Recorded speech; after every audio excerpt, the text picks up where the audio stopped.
Good afternoon, friends and colleagues. Let me start with a thank to Patrick Marcelin for creating a great program as always, and hopefully a chance to meet in person next year again. I've been given the task in this HCC session to talk about systemic therapy, a situation where we have seen rapid changes over the years. These are my disclosures. And this is the spectrum of therapeutic options in systemic therapy as of 2021. It started with Sorafenib, 2007, took then almost 11 years until we had another first-line option, Lenvatinib.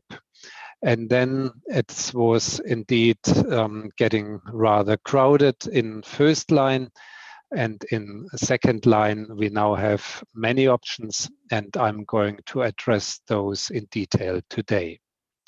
This is what we have in first line treatment, the old standard of care, Sorafenib, Lenvatinib in addition, and as of last year, Atezolizumab and bevacizumab. The SHARP trial investigated for the first time, concentrating on patients with good liver function, Sorafenib against placebo, and showed roughly 9 months of improvement and a hazard ratio of 0.69 months, of a hazard ratio of 0.6. The most relevant contribution from the SHARP trial was in fact demonstrating that HCC is a systemically treatable disease. And as I said, many trials were then following this path, most of them negative. But in the REFLECT trial, we had another TKI, Lenvatinib, which was non-inferior compared to Sorafenib, as is shown here by the overall survival curves. If you go back to the SHARP trial, it's interesting to note that only 2.3% of the patients showed an objective response. And then in the REFLECT trial, that was actually already improving to 9 months. So you see that over the years, we have been able to apparently treat our patients better. And as in the initial slide to the REFLECT trial pointed out, there is a non-inferiority with respect to OS, but Lenvatinib was getting better results with PFS, TTP, and also objective response here, 24% of the patients. The latest new kid on the block is the combination of Atezolizumab and bevacizumab, which was investigated in IMbrave 150 trial in a 2-to-1 fashion, and patients were treated until loss of benefit or toxicity. Co-primary endpoints were OS and PFS, and secondary endpoints included objective response, but also patient-reported outcomes. It is noteworthy to mention that patients in this particular trial were rather advanced in terms of negative prognostic factors. The majority of them had either extrahepatic spread or macrovascular invasion or both. And this is different, for example, to the population included in the REFLECT trial. Patients were from the East and from the West, and mostly in good performance status and in good liver function. These were the data as they were presented at ESMO Asia 2019, and we all were impressed. This was a very nice separation of the curves in terms of an improvement of overall survival for patients receiving Atezolizumab and bevacizumab. At that time, the median overall survival was not estimable. The median follow-up was only 8.6 months. And also the co-primary endpoint PFS was improved. This year in January in the ASCO GI in San Francisco, although it was a virtual meeting, as always these days, we saw updated version with an additional 7 months of follow-up. And now we have absolute numbers. Sorafenib median overall survival 13.4 and almost 6 months more for Atezo-Bev. So a clear separation maintained over time and half a year of benefit for this combination.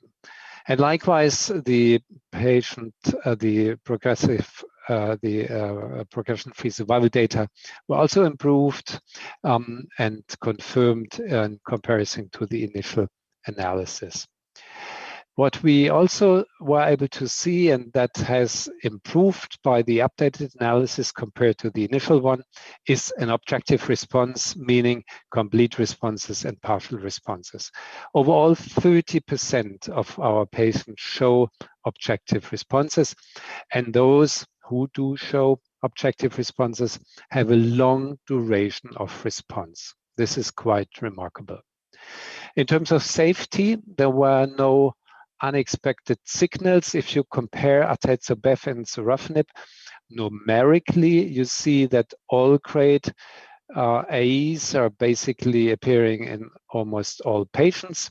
And if we concentrate on the more severe ones, grade 3 and 4 adverse events, then more than 50% of our patients are affected. So that does not appear to be very different, but there is a slightly higher rate of bleedings, 25% versus 17% in Sorafenib.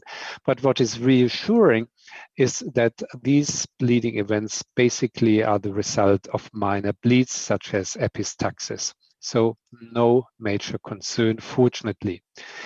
In terms of the adverse event profile, there are impressive differences. In Sorafenib-treated patients, it's basically diarrhea and hand-foot skin reaction sticking out. And these adverse events are meaningful for our patients. They cause morbidity. In contrast, Atezo and Beva, here we basically have hypertension and proteinuria. This is not very much affecting the patient, and this discrepancy in the safety profile is probably also contributing to the aspect that quality of life is much longer maintained. This graph shows the deterioration in quality of life in a clinically meaningful sense, estimated from patients' questionnaires, and the median time to deterioration of quality of life was almost a year for the Atezolizumab treated patients and much shorter, 3.6 for our Sorafenib treated patients. In essence, this has clearly demonstrated the IMbrave 150 trial, the superiority of Atezolizumab in terms of an improved overall survival, an improvement of almost 6 months, and also a difference in PFS. It's not only efficacious, this combination, but it's also coming along with a good quality of life. And this combo, maintained quality of life, efficacy, is in the end clearly resulting in a game-changing situation. We have seen, based on these data, approval by FDA and by EMA, and as of today, is actually approved in 160 countries. In second line, we have also a variety of options, which I will quickly capture. In the resource trial, in the Celestial trial, TKIs were investigated, regorafenib and cabozantinib. The REACH2 trial investigated an anti-angiogenic antibody, ramucirumab. The data show a hazard ratio which is quite comparable. If you separate patients in the Celestial trial treated purely in second line, because also a fraction of the patients were in third line, then the data are getting numerically better. Celestial and cabozantinib is, in terms of progression-free survival, sticking out in absolute numbers. However, hazard ratios are quite comparable.